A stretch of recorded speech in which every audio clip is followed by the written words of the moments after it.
স্নাতক পর্যন্ত নারীর পড়াশোনা অবৈতনিক করা হবে।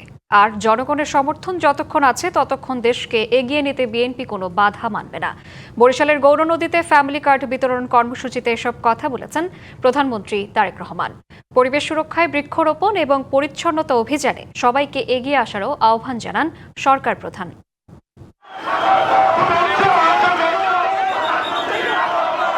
আষাঢ়ের বৃষ্টিসহ বৈরী আবহাওয়া মাথায় নিয়ে বরিশালের পথে পথে মানুষের ভালোবাসায় সিক্ত হন প্রধানমন্ত্রী তারেক রহমান।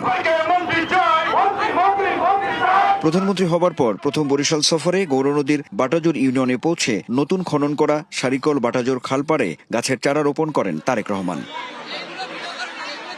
পরে সমবেতদের উদ্দেশ্যে প্রধানমন্ত্রী বলেন, পরিবেশের ভারসাম্য রক্ষায় পরিচ্ছন্নতা অভিযানে সবাইকে এগিয়ে আসতে হবে।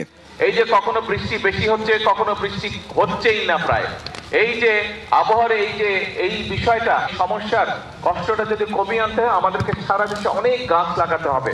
আমরা অনেকগুলো কর্মসূচির পাশাপাশি আমাদের এই কর্মসূচিটাকেও সারা দেশে আমরা এই কর্মসূচিটা চালু রাখতে চাই।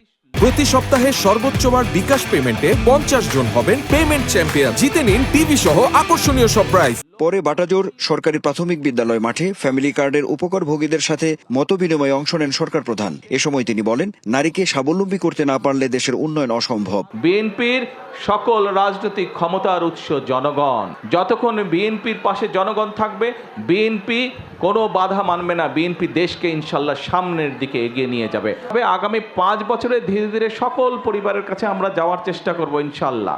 নারীদের শিক্ষা ব্যবস্থা আমরা স্নাতক পর্যন্ত বা ডিগ্রি পর্যন্ত, আমরা স্নাতক পর্যন্ত, অনার্স পর্যন্ত আমরা ফ্রি করব। গত কয়েকদিনের দুর্যোগপ্রবণ এই পরিস্থিতির জন্য জলবায়ু পরিবর্তনকে কারণ বললেন প্রধানমন্ত্রী, যে কারণে গাছ লাগানোকে তিনি সর্বোচ্চ গুরুত্ব দিলেন। একই সঙ্গে তার রাজনৈতিক বক্তব্যে তুলে ধরলেন সকল ক্ষমতার উৎস জনগণ।